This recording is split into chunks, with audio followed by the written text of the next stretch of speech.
All right, good afternoon, ladies and gentlemen. Welcome again to our weekly interview and performance series. This week's been kind of a strange one because, of course, we have the Ollie Jackson Trio in town, and we've been doing a bunch of stuff with them all week, and we did the performances and interviews yesterday, but it's actually today, Sunday, is our normal day for doing this, and today we've got a wonderful guest, guitarist and composer and man about town, the great Brian Monroney. Brian, thank you for joining us. Thanks, Kareem.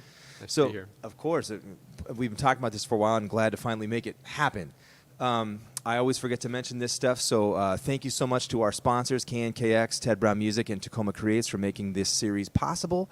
And, of course, to all the people that join us online and in person for the interviews and the performances. And we're going to do the interview for about 45 minutes, and if you have questions, we'll get to those probably in the last 15 minutes. But in the meantime, if you have questions about anything that we're discussing or not discussing, feel free to put them in the comments, and we'll do our best to get through those before the conclusion of the interview. So, Brian, you've been here for a while now. You just mentioned you moved to the Northwest in 2012, is that correct? Fall of 2012. Okay, Yeah. And we'll get to that. How did you start playing? Because you've played with so many great musicians, and the big thing that people I heard first was like, oh, he was the musical director for Tom Jones. That's right. So, we'll try to get into all this stuff, but I want to know how you began playing and how did your life with music get started? So I grew up in Denver, a suburb of Denver, Colorado, called Arvada. And my parents were both music educators. Dad was a band director, middle school band director, played gigs on bass on the weekends, played low brass as well. Mom's a pianist, piano lessons in the house. So I just was around music, and I was given piano lessons, not by her, but she sent me to somebody else when I was about 6, did about 3 years of piano. And then I went to this kind of, described it as kind of hippy-dippy elementary school called Open Living School. They saw I was kind of precocious and self-directed, and this was a new thing in the county where I grew up.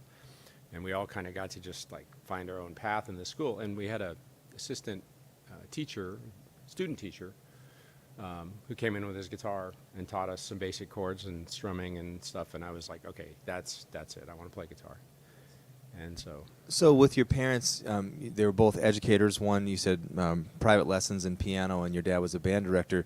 I'm assuming they must have, aside from their stuff for work and enjoyment, they must have listened to stuff. So what was in like rotation in your home growing up? my mom is, classical music, and she loved the Impressionists. So it was Ravel, and Debussy, and and romantic stuff. And then my dad loved jazz, but it was like Shorty Rogers and stuff. And then we had, of course, all the Baja Marimba Band, Tijuana Brass, that kind of, everybody had those in the 60s and early 70s. So yeah.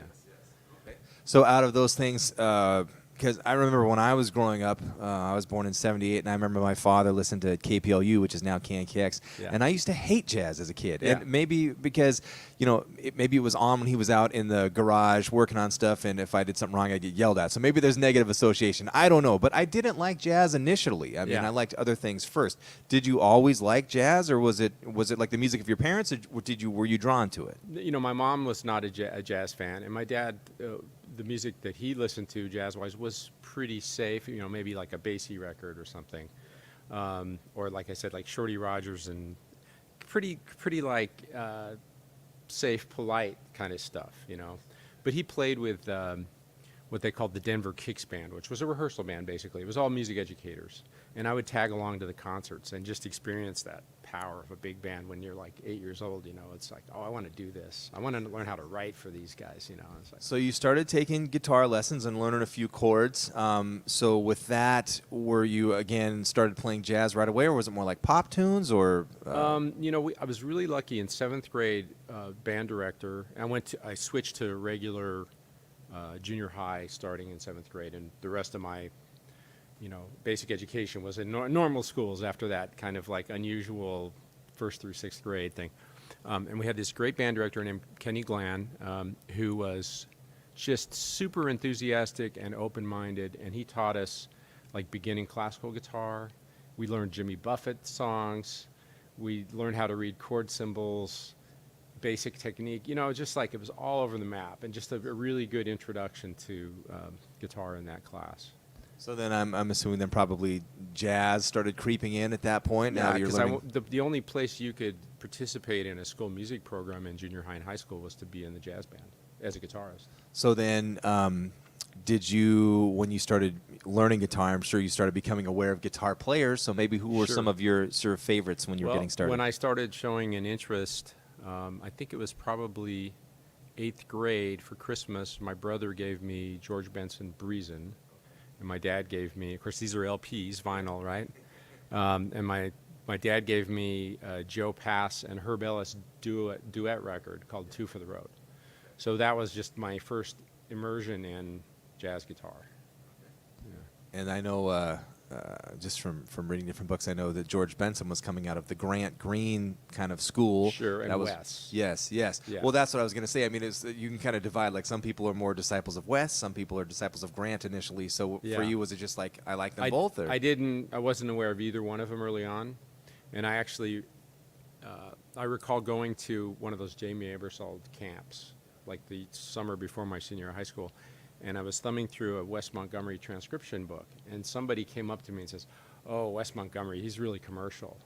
And I was like, "Oh, really?" I didn't know, because I hadn't found his music yet. So it really wasn't until later in college that I discovered and realized what a genius, what a giant. And so I'd say Wes, Jim Hall were foundational, and of course, as they were for Pat Metheny and the generation that followed those guys, you know. So. Well, I'm curious. I mean, I've heard you play, and you're one of those guys that can play anything that they want. You read, you improvise, you show up on time. All the consummate musician, all of those things. I'm curious now with the modern guitar players, and there's tons, and I'm kind of ignorant to many of them. But for me, I really enjoy Kurt Rosenwinkel and. Peter Bernstein are some of my favorites. But I'm curious, for you, I mean, you must have a much broader knowledge of guitar players. Who are some of your cult favorites currently? Jonathan Kreisberg, fantastic. And then some younger guys like Gilad Hexelman and Mike Moreno. And then, of course, there's legions of these Instagram, YouTube phenoms who are just insane. I've never heard them play in a group context, though, so I don't know. But it's like the level of just virtuosity on the instrument is off the chain now. It's crazy. We actually were discussing this a little bit. It was quite the panel yesterday. It was George Colligan and Omer Avital and Ollie Jackson. They were talking about social media, the good and the bad and all that kind of stuff. And there's a lot of people that are doing the Instagram thing, but you can't really. I mean, you can't really see how they play out in the real world. It's just Instagram, so it's hard to gauge. It's hard to gauge, So, anyways, but yeah, just technique and chops and all that stuff. There's so many different approaches and ways to play. Okay, well, let's go back to we're back in Colorado. You're getting into jazz guitar. You're playing in jazz band in high school. What, if you don't mind my asking, what time frame are we here? I graduated high school in '82. Okay, so were there clubs and places to play in Colorado at that time?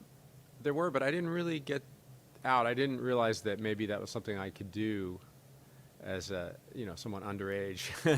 I did have one interesting experience. My dad worked with a guy who was a keyboard player. He at that point he'd stopped being a band director and he was a school librarian. And this keyboard player had a top 40 band, and their guitar player left town. My dad's like, my son's really good, and he knows all the styles, And so he let me go out and gig with this top 40 band like 5 nights a week for just a few weeks, but it became untenable with school, like coming home at 2 o'clock in the morning and then trying to get up and be at school at 8 o'clock. It was just like, but it was a great experience to get out and actually gig in bars. I don't know how they got away with it. I certainly probably was just passing as being of age. Fake IDs and all that kind of stuff. Well, I'm assuming you were probably making some money doing that as well. A little bit, yeah. I mean, certainly the most I'd ever made at that point, so gave me a taste of what was to come. Yeah. Well, so did your father then put the kibosh on this because we it was mutually realized that it was going to be that or school, and school was more important. So we'll wait a few years before I do that. So you finished out high school and then was college? Yeah, I went to the University of Miami down in Florida. Okay. And why did you choose that school? I got very lucky. They had a rep come around and was in the counselor's office, and she had been in the music school. She was a percussionist. And I'd been talking to one of the counselors, and she saw that, oh, this person's raving about the music school. I got to call Brian in here and introduce him. And she's like, you have to go. The jazz school is amazing. I'd never heard of it. I didn't know anything about it. So I applied, and I got really lucky to get a scholarship. And so I went down there with like no idea of what I was getting into, and it was an amazing place. Yeah. So who was on the faculty at the time? So the jazz piano teacher who just passed away recently, brilliant guy named Vince Maggio. The guitar teacher was Randall Dollahan. This guy named Whit Seidner ran the jazz program, saxophonist and arranger. And a lot of these guys had worked on millions of sessions at Criteria Recording Studio in Miami, doing commercial stuff, pop stuff, as well as, being jazz musicians. So, like, some of them had worked on and toured with the Bee Gees on Saturday Night Fever, like big records. Yes. So we had this view into not just the jazz world, but the commercial working world as well, which was cool. Which is huge. I mean, there's some schools that are there, and I'm not talking trash by any stretch of the imagination, but some educators, they maybe just went to school to be educators, but they don't really know the craft, and then they're in a position to teach. But when you have people that are actually out doing it in the real world and coming back and saying, look, this is how to do this, I mean, that's massive. Yeah, it was huge. I was there a little after sort of the first heyday for that music school in the mid-'70s. Pat Metheny was there briefly. Jocko was there briefly. That's where they met, and that's how Jocko and Pat ended up playing together. They were there as students, or? Kind of, sort of briefly as students, and then they both ended up teaching there briefly. And Mark Colby, great sax player, was there just before me. Matt Harris, great arranger and piano player. Bruce Hornsby went to school there, got a jazz degree. This is all just before I started school. So there are all these legends, Well, and I've heard different things. This is not a dig at all. It was a little bit before my time. Like I said, I was born in '78. But I've read books and things about musicians in that area. So there was nightlife. There were places to play and go here. Can you maybe talk about that a little bit? So by the time I was a senior in college, I was starting to do steady top 40 gigs, 5 or 6 nights a week. And it's a Latin city. It's, some people say Miami is the capital of Latin America. So it's a late culture. So the gigs would start at 9:30 or 10 o'clock at night and go until 3 in the morning or 4 in the morning. I remember, I can't remember which book it was, but Jocko was talking about playing in Weather Report and then going, Jocko Pastorius, for those who don't know, then going down to Latin America and playing. And there's, certain things about Latin music, which is, Cuban, Brazilian, all that kind of stuff, that if you play it incorrectly, people take great offense to that. Yeah. And did you experience any of that coming to that music? As a guitarist, I never really worked in the real Latin scene. I started doing sessions and doing Latin pop records, but I was being brought in as the gringo who knew how to make those great LA kind of pop guitar sounds, And so I never played real Afro-Cuban stuff. Because the guitar isn't really part of that music. It's trace, and somebody who plays trace probably grew up in the tradition, and so. Yeah. And now in 2022, could you? Probably. I could fake my way through it, but I don't have a deep knowledge of it, no. Yeah. So University of Miami, playing, getting things together, doing some studio work as well? Started doing sessions, yeah. Okay, so then what happened after that? In 1990, I got married and moved to Los Angeles. My first wife, was a pianist and went to school at Cal Arts out there. And it had always been my goal to end up there, but I kind of maybe jumped the gun. I started getting a little bit of studio work, but about a year and a half after I got there, a friend of mine who had also come from Miami ahead of me, his name is Tim Mitchell. He's now the musical director for Shakira. Has been working with her for about 20 years.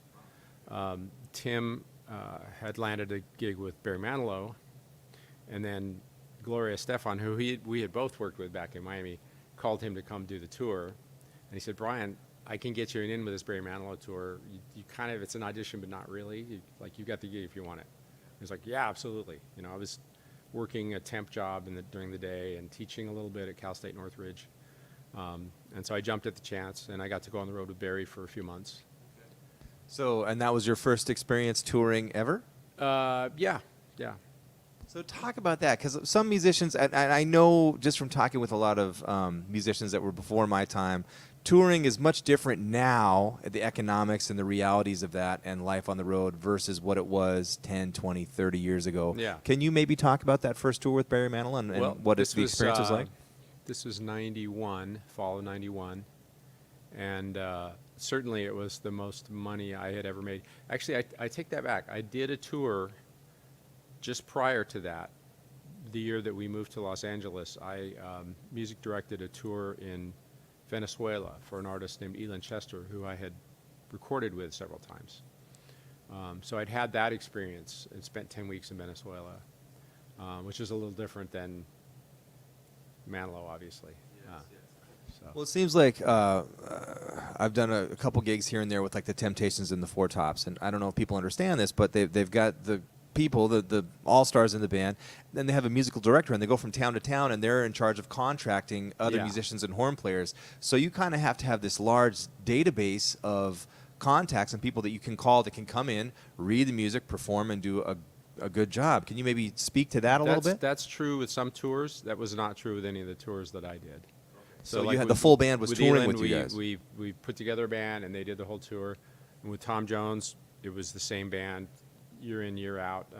We would have players come and go, but... Which is expensive because you've got the tour expenses, the traveling expenses, the hotels, the per diem, all that kind of stuff. So were you then not only the musical director but also the road manager as well? No, we had a road manager. We had... initially, when I started the tour in '92, it was a very small band. They were trying an experiment. They had gone from a band with 5 horns, 2 keyboard players, 2 guitars, bass, drums, percussion, and 3 singers. So what is that? Like 15 people, down to a 7-piece band, and that's when I joined. And they quickly realized that having a guy playing sax and iwi in place of the horn section was not going to cut it for those big hits. You try to do It's Not Unusual or Help Yourself without the trumpet section. It's just, nah. So that only lasted a couple of years. And we gradually scaled back up to having 4 horns, 3 singers, and then 4-piece rhythm section. And that was the full tour. That whole group would tour. That whole group would tour, and we had a monitor engineer, a front-of-house engineer, a lighting designer, and a tour manager. And then Tom had a personal assistant who would tour with him as well. So serving as musical director, I mean, that's got to have some pressure and stress involved with that, because if something goes wrong, it's on you, and then like stuff rolls downhill. We know that. So can you maybe talk about that for people that, because I grew up playing in jazz clubs. I've never done something like that. So for people that don't know, what does that look like? What's a day in the life of an MD for a big show? In the case of someone like Tom, the stress comes when you're putting the show together, which we do every year or two. We would sit down for a week in a rehearsal studio in LA and put a new show together. And there'd be maybe 20 new songs that we're going to add to the show. There are certain songs with an artist like Tom that are sacrosanct. You've got to do It's Not Unusual. You've got to do Green Green Grass at Home. You've got to do his version of Kiss that was a big hit for him with Art of Noise. So there's probably 8 songs that you're always going to do, just because he's out there delivering entertainment to his fans, and he's not somebody who's like reinventing himself every record or something like that, So that makes it easy, although we would sometimes change the arrangements up. But mostly, I'd say the real challenge in that band was getting the right people in the band. If you have the right people, everything else is easy. And when you say right people, for those that don't understand, I'm assuming here, but correct me if I'm wrong, you're talking about not only musicality, but also personalities for traveling on the road, like all of that stuff. Like you could have a great musician, but if they're a pain in the butt to work with on a regular basis, that sucks. If somebody has a big ego, or just doesn't like to show up on time, or has a substance abuse issue, it can really start to fray the whole thing. So you've got to get people who are like-minded, are out there to just do the work and be happy and deliver every night. And when you get that, it's an easy job. It's the greatest job in the world at that point. Yes. Well, I'm curious, with a show like that, I mean, there's not a lot of margin for error. Things have to go the way they're supposed to go because it's a production, right? So is there time in between those things for if you wanted to go out and do jazz gigs and other things like that? Or is it an all-consuming thing, or is there some leeway in there? We would typically tour 30 to 35 weeks a year. So and out for a couple weeks, 3 weeks, home for a couple weeks, unless we were overseas. And then it might be away for 2 or 3 months. But most of the time, it's little chunks. And so you try to maintain some thread of other stuff going on. I would say that I was not particularly good at that. I never really, once I started touring, got very established in LA as a studio musician or playing in clubs and stuff because I had it easy. Well, I mean, I guess which would lead me to wonder. Get complacent. Yeah. Well, did you feel like maybe your chops or your playing, your technique maybe suffered, like jazz chops and things like improvisational chops at the hands of being gone so much and doing the same thing day and day, or was there time in the day where you could kind of keep that stuff up and work things out? You certainly could, and we would jam a little bit at sound checks. But yeah, if you're not playing that music all the time, and I'm going to say this, I've never considered myself a jazz musician. Like, it's more like a jazz hobbyist, and I've had the luxury now, in the last few years, of doing it more. I would say your playing says otherwise, but I mean, I think it's just, I mean, we throw these terms around, and because we kind of focus on straight ahead jazz and a lot of that kind of stuff here, but I mean, it's just being a musician, having good time, having good tone, being able to hear things and improvise and read and all that. But the skills that you acquired to get to that point, I mean, that covers it. It's just depending on what you want to do at that point. So, yeah, and you were married at this time, still going out. I mean, let's talk about that, being gone and having relationships. We were married young, and it wasn't a good union. It didn't last very long after I started touring. Yeah. Now, how many years again were you performing with Tom Jones? Almost 18 years. Okay, so I guess these are just my selfish questions, wanting to know. I mean, I'm sure other people have questions. And again, this is a great opportunity to ask questions, so if you put them in the comments, and I'll barrage Brian with another 15, 20 minutes of questions here. So I'm curious, playing with that same band over time, maybe after 5 years, 10 years, were there ever raises, or did the pay scale always stay the same? Did you have to be a member of the union to be in the band? We were fortunate that it was a union gig when I got it, and we managed to keep it a union gig. There was an attempt by management to stop paying pension at one point, right around the time, just before I became musical director. And thankfully, the guy who preceded me and everybody in the band, showed some unity and was able to keep the pension payments going. So I'm very blessed to have an AFM pension vested, So.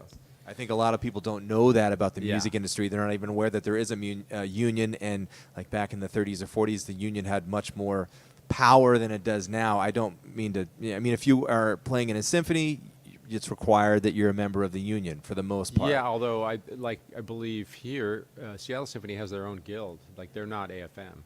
Yeah. But they have something representing which is labor. Yeah. for musicians to understand. I mean, if you can be part of a union, you have some sort of protection. Whereas a lot of the bands now, like you said, the management wants to get rid of that because they don't want to pay the musicians more money. They want to get them for as cheap as possible. And I mean, we were paid above what union scale would have been, even from the beginning. And I always tried to fight for increases. Your role as MD, in addition to taking care of the music and the personnel, is being a liaison between management and the people you get up on stage with, and you want them to be happy and taken care of, especially when your boss is making millions. Well, that's I guess my next question. I mean, there's Tom Jones, which I'm assuming with all of this is maybe insulated from this stuff, and then there's management that's in charge of the purse strings, and then there's the musicians. So that has to be. There has to be some friction there. I mean, there must. There can be at times, yeah. Well, so after Tom Jones, we spoke briefly about this prior. Were you still touring with Tom Jones when you said you did some recording with Natalie Cole? Correct? Yeah, so when I was in Miami, I started doing a lot of recording in the late 80s before I moved to LA with a couple of different Latin pop producers. One of them is a very accomplished songwriter and producer named Rudy Perez. And Rudy became kind of the go-to guy for artists who wanted to do a record in Spanish. He was very good at coaching English-speaking artists to do really quality Spanish productions, would coach them on their diction and everything and choose songs and stuff. Natalie had always wanted to follow her father's footsteps. He did a Spanish record back in the day, or maybe several. And so Rudy called me in to be part of that. It was actually the same year that I moved to Seattle. I flew down there right after I moved out here, spent a week there, and she was just lovely, and it was a really great experience. Beautiful record. Bunch of classic Latin, bolero, Spanish, classics. So. Was there any tour associated with this album, or? No, she was always touring in that day. She had her own band, and they certainly incorporated a few of those tunes into her set. But she had a huge catalog. So Tom Jones, recording with Natalie Cole. When did you make the decision to get off of the road with Tom Jones, and why? So I didn't make that decision. Unfortunately, his management, which was his son and daughter-in-law, basically, and maybe it was Tom's urging too. They used to tour a lot in the U.S. every year. We did 10 weeks a year in Las Vegas in 2-week chunks, one show every night. And he's starting to get older. This is 2009, so he would have been 69 at that point. I think they were trying to phase out some of that kind of work and focus. He was starting to do some records that were more roots, bluesy oriented. And they just decided to cut the entire U.S. team, band, crew, office, everything. So we all got let go at the end of August 2009. Interesting. Yeah. Shitty, but shitty, but yeah.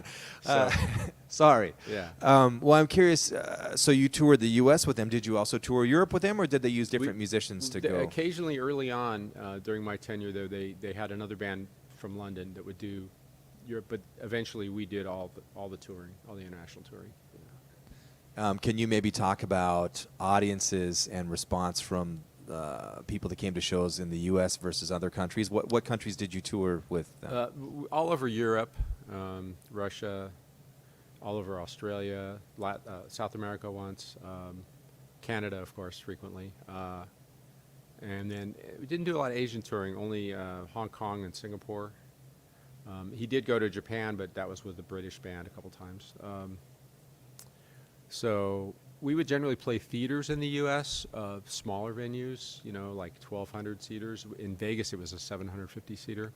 Whereas you get to Europe and you're playing arenas like the Ahoy in Rotterdam or the Manchester Arena, which was the loudest crowd I've ever experienced in my life.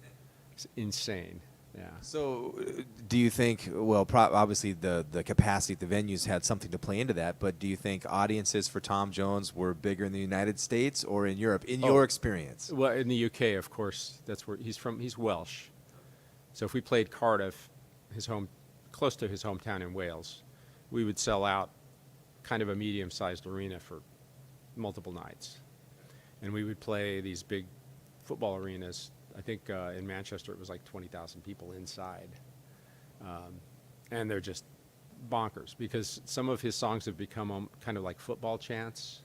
So you get the whole audience singing along and they're just drowning out the band and the PA and everything. It's crazy. Yeah.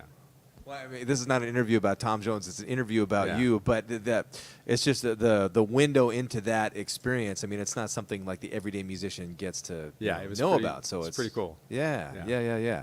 Well, so 2012, why Seattle? Why did you decide to make your home here? So I moved back to Denver where I grew up to take care of some family stuff. My father was dying and I kind of helped him and ended up dealing with my parents' estate and then met my current wife there, Stephanie, and she got a job. She was actually commuting to Seattle in June of 2012. She started coming every week for 4 days, flying back and forth to Denver. And after 3 or 4 months of that, we were like, let's see if they'll just give you the job. I'm game for trying a new city, So we moved here permanently in November of that year. I remember hearing about you. I mean, 'cause like I said, there's mostly like trio stuff, bass, drums, and saxophone. But I remember people talking about Brian Monroney, and I think the first time that I actually got to play with you was in the so the Ron, right? Ron Jones. Yeah. For the recording thing, it was a Jazz Forest or something. Jazz Forest, probably. Yeah. Yeah. and I was blown away by your playing and Oh, musicianship. All the tales were true. But when you first got to town, who were some of the groups that you started working with and playing? I mean, I'm sure you must have made your way around sessions, maybe the Owl or Sea Monster. I was a little intimidated by it. Like I say, I don't consider myself a jazz player, and certainly those chops were very rusty at the time I moved here. My first sort of effort at networking was to join the Seattle Composers Alliance, and I got to know a great music copyist and arranger and woodwind player named Robert Puff, who kind of started throwing me some work with his business, which is preparing music for film and video game sessions and stuff. So I started doing some of that work, and we started playing together. And then gradually I met other people. I met a great bassist, Dean Schmidt, on a session out at Bastille. And Dean invited me down to the Capitol Cider. And then I met a bunch of people there, and, you know, it just starts to sort of snowball. Well, I know now you're part of Greta Matassa's band, which is Yeah. a very hard-working band. Boy, Greta's she's very a well force known. of and- nature, yeah. Yes, It's yes, fantastic. yes. And so the current lineup for that is it's yourself and Clipper, of course, Mark Ivester, Yep. and Alexi. Alexi, and also David Joyner now. Sometimes Sometimes David Deacon Joyner, sometimes Darren Jeremy Clendenin? Bacon. you Oh, know. okay. But usually no piano. So I get to be a piano player now. It's fun. Yeah, good. Lots of black chords. Cool. Well, but then you also have your own quartet. I've seen advertisements and Yeah. things that you'd play at Tula's and here and there, different places. So can Yeah. you maybe talk about that project? So that was an accident, and I've always loved just being a sideman. I compose, but I've never put out anything under my own name. It just kind of hasn't been a big ambition of mine. But we started working with Alexi in a couple different bands. For those who don't know, Alexi Nikolaev, fantastic saxophonist. And he's like, Brian, we should do a band together. And it's like, okay, that's fine. Let's do that. And then next time I see him, he's like, hey, I talked to Jason Atulas. I booked a gig for us. Oh, great. Okay, cool. I got some tunes, you know. And I said, what do you want to call it? And he says, Brian Monroney Quartet. It's like, no. He wants you to pay all the taxes. That's what's going on what here. it is. Yeah. Yeah. So that's how it started.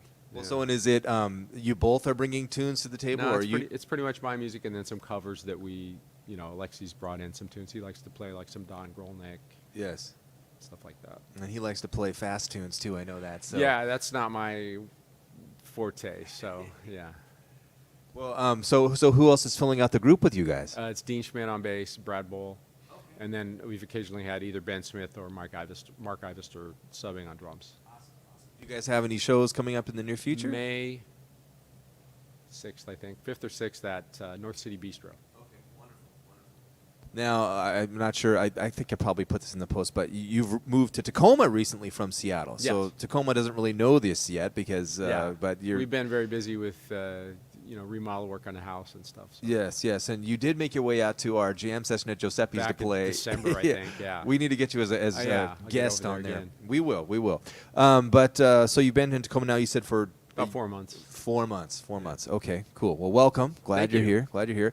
And so now you said you did some teaching before. Are there plans to do some teaching now in the future? I'm teaching privately, just online. I started doing that a while ago, and of course the pandemic forced all of us to do that for a while, and it's working really well. I think most of my students actually prefer it, especially now that I've moved 40 minutes south from there.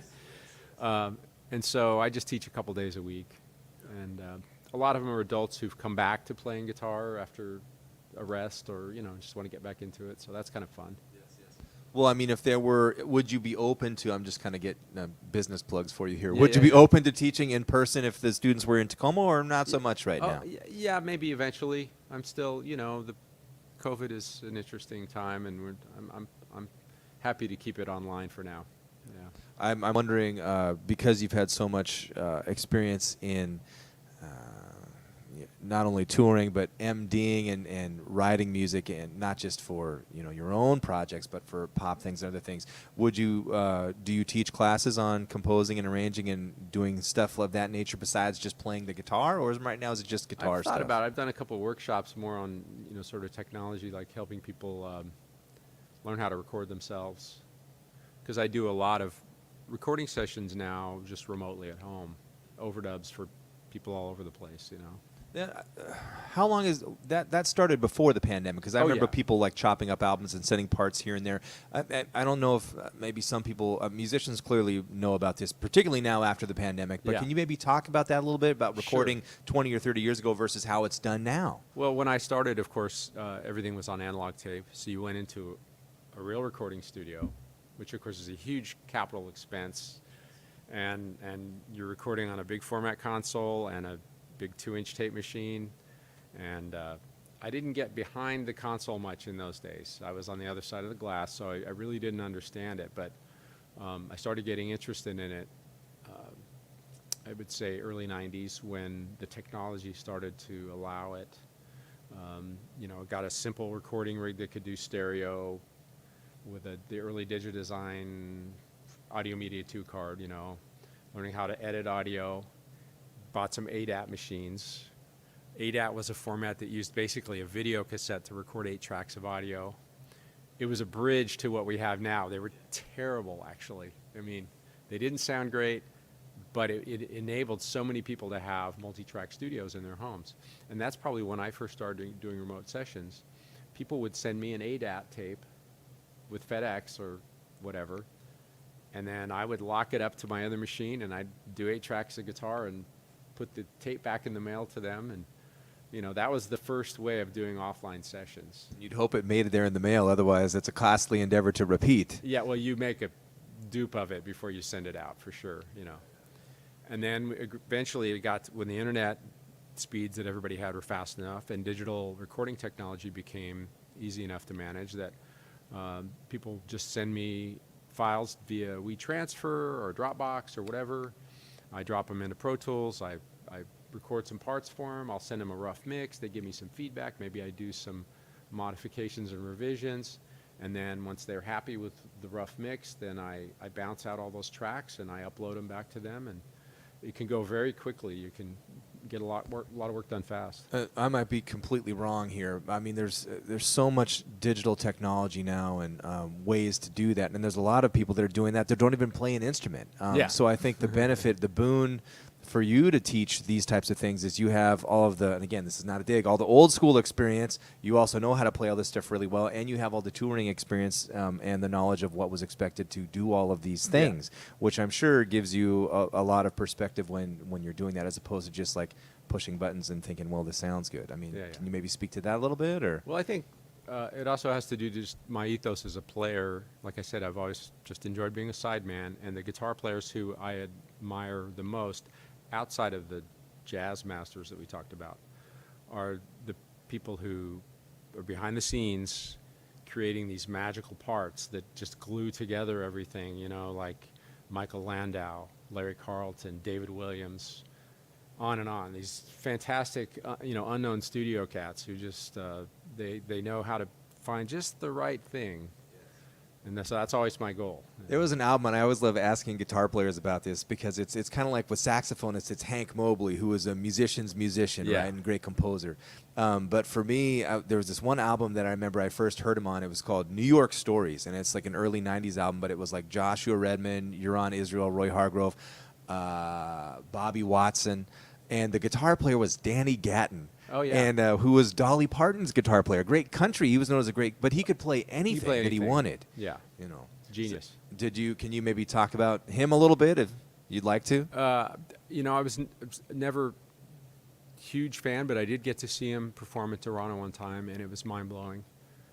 Just like extreme virtuosity, command of, and he played a Telecaster, as I do these days, and could just play anything on his instrument and go anywhere. Unfortunately, he was a really tortured soul. But there's players like that just doesn't matter what genre they want to play, they can just shred. It's pretty amazing. Well, let's talk about part of it. It goes hand in hand with the lifestyle. Let's talk about the music business. Sure. You've been in the music business for so long and seen more than most people will probably ever see.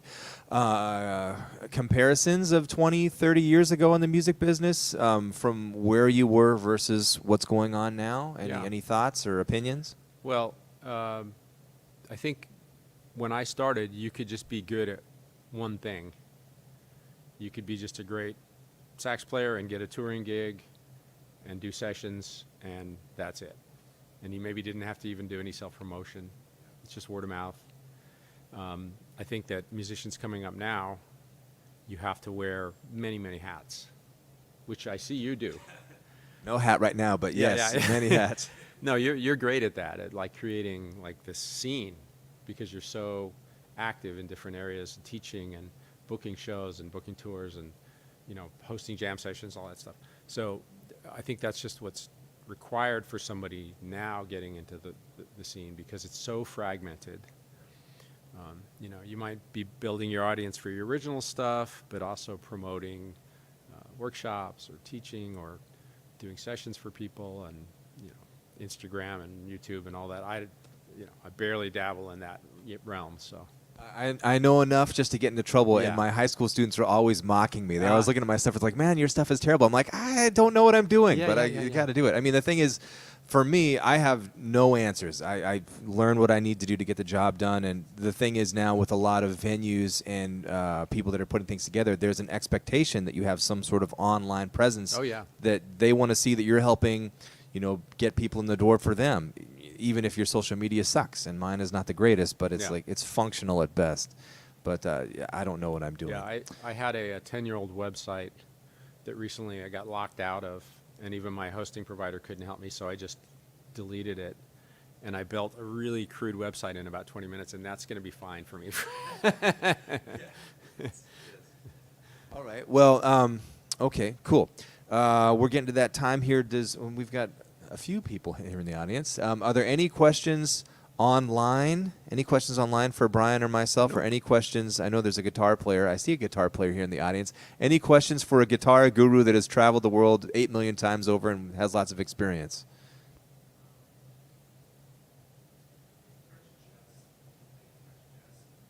No, I haven't. No. The question is, have you ever played the French jazz scene? Yeah. No experience. I mean, I'm aware of you know, French jazz musicians, and there's some brilliant players, and I certainly love the gypsy inflected stuff, but no. Other questions?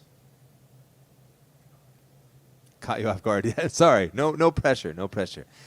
All right. Well, now that you're here, now that you're established in Tacoma, do you ever get calls to do other? I mean, you've had associations with other people that are musical directors and doing projects. Do you ever get calls to go work and do other projects or tours here or there? I mean, obviously, the last 2 years, probably not. No. But since moving to Seattle, it's been a while since I actually, right after we moved here, I turned down the opportunity to tour with Julio Iglesias, who I had a lot of friends who worked with him, just because we were just getting started in a new town, and I didn't want to drop my wife off here. And he tours like Kazakhstan and crazy places, so you know, I just that was probably the last shot of doing that sort of a thing, and I'm okay with that. let's talk about this. I mean, my wife is running the camera, so I mean, Yeah. let's talk about the and I like to talk about musicians that are again, not a dig, but older, you know, and Yeah. have done a lot of things. Can you talk about maintaining a relationship and touring a lot and paying the bills as a musician? I mean, that's got to be difficult, and you did it. You've done it for a long time. Yeah, Can you maybe yeah. speak to that? Well, the people who are successful at keeping a home life or taking care of kids even when they're on the road are just focused about making that call every opportunity. They're connecting, and of course the internet didn't exist when I was doing this at first, and it's like, you know, you just have to be focused all the time of making the connection, maintaining the connection, being there for the people back home, because they think you're out just having a big party on the road, and it's not that. Yeah, I try to. We were just doing this thing in France, and I put up pictures of all the cool stuff. I didn't Yeah. put the pictures up of all the crappy stuff. No, you know, no one wants to see that. No, but the it's a crappy van that you tremendous, had to ride in for 6 hours. You know. tremendous amount of work.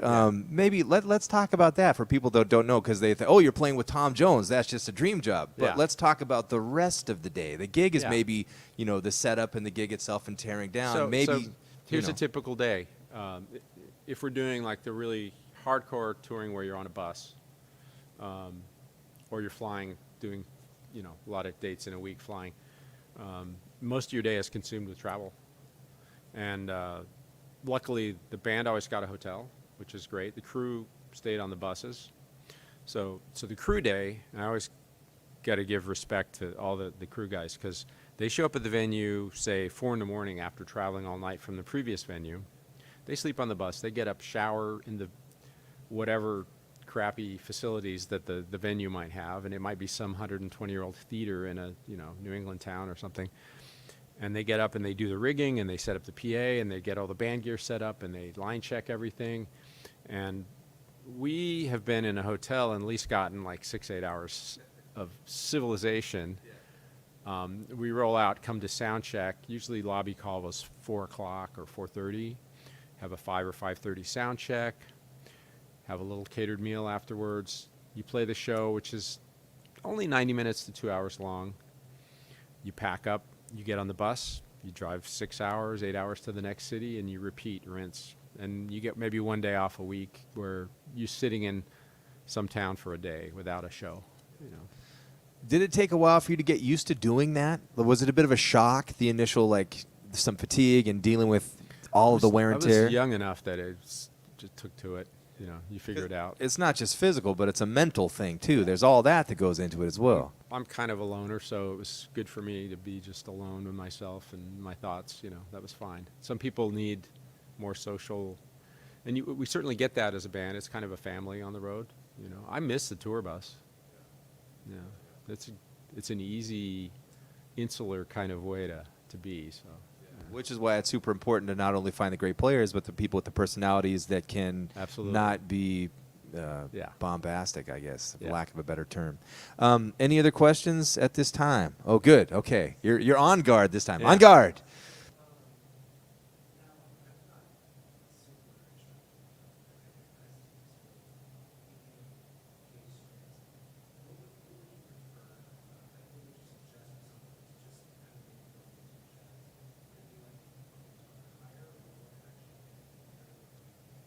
So we've got a the real question kind of is technical question. Sorry, go for it. You got about it. How to set up a guitar. So jazz players traditionally have played an archtop guitar with fairly heavy strings, often flat wounds. The thing about that, though, is heavy strings, you can actually set up your action fairly low and get a clean tone without buzzing.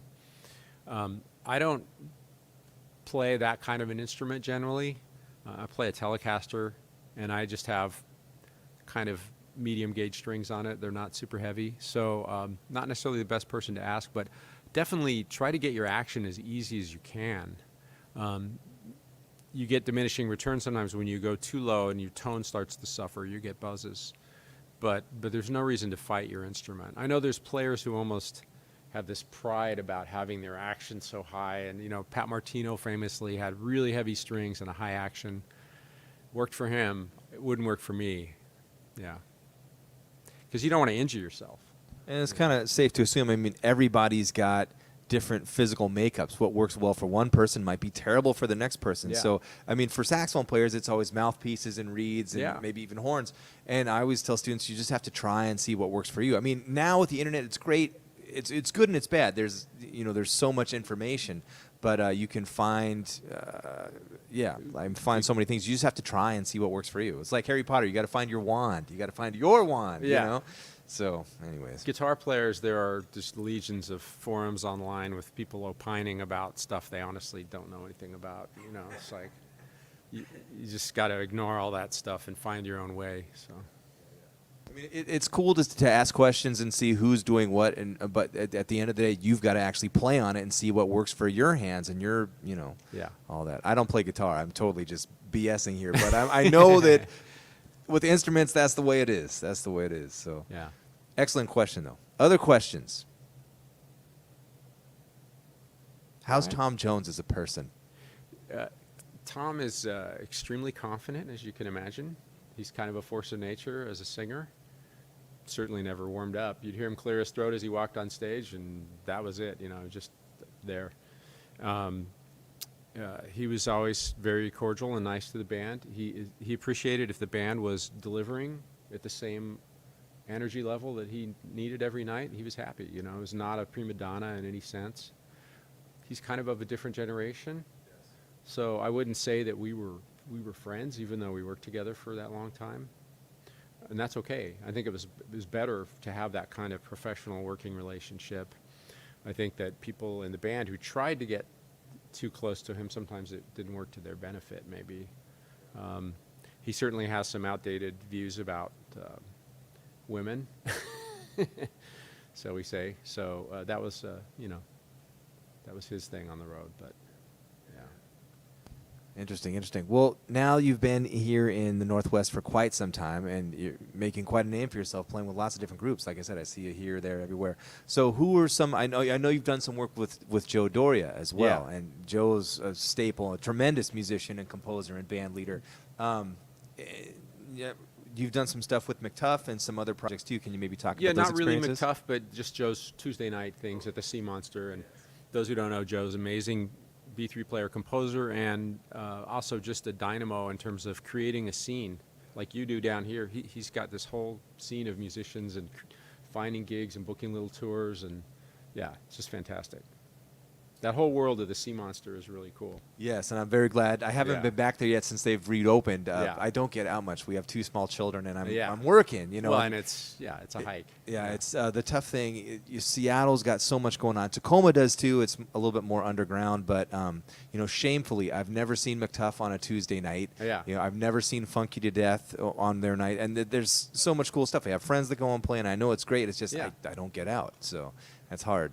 Yeah, I lived a block away from the Owl and Thistle for a year. Our second year here, we lived in Pioneer Square, and I think I only went in like 3 or 4 times, because I was just still was finding my way and not really felt like I was enough of a jazz player to get up there and do that. But Boy, were you wrong. No, it's a pleasure having you today. But before we've got another 5 minutes here. Does anyone have any more questions for Brian? All right. So what I want to do, we're going to finish the interview, and then we're going to take about an hour break. And Brian has some original compositions. I've got some original pieces, and we're going to play a set of music for you here after a quick line check. Brian, I want to ask you, here we are in 2022. You've had all of these amazing experiences with great musicians of all over the music industry. If you were talking to a musician or someone who was thinking about becoming a musician or having a life in music, what are some lessons that you've learned that you think are very valuable that have helped you get to where you are today that you would maybe impart on them, to them? Yeah, well, one of the most important things is just be reliable. It kind of holds true in any path you take, but people aren't going to call you if you don't do the homework and don't show up on time. I mean, it's basic stuff. Respect the people you're working with and for. Value their time, and always be open-minded. Like, don't close yourself off and I'm going to just play bebop or I'm just going to play funk or whatever. Like, listen to all the music you can and appreciate it, even if it's maybe not your first love. Like, I listen to everything and enjoy facets of it, and develop your ears. Never stop developing your ears. That's your biggest tool. Yeah. Wonderful. Well, thank you so much for your time today, for joining us. I look forward to playing some music with Likewise. you. Thank you to our guests for joining us online and in person. Again, we do these things every single week. We have different guest artists and brand new music that we're composing every week. So if you find value in the work that we're doing, feel free to make a donation, and you can do that via Venmo or PayPal or mailing a check, and all the information is at the beginning of this post here. Coming up, let's see, we've got another house concert this evening with Ollie Jackson's trio. Again, that's Ollie Jackson on drums, Omar Avital on bass, and George Colligan. First Sunday of every month, we're at McMiniman's here in Tacoma. Third Sunday of every month, we're at the Museum of Glass, where we are right now. We're starting a brand new concert series with the Eastside Community Center starting next month. I believe that's the 4th Saturday of every month, and then the other Sundays all of these are Sundays. I'm misspeaking. And then all the other Sundays that we broadcast from are at Ted Brown Music in Tacoma. And then we do, of course, the jam session every Tuesday at Giuseppe's. 90% of our programming is free to the public and all ages, so please come take advantage of it. And I hope to see you again soon. Thank you. We'll be right back.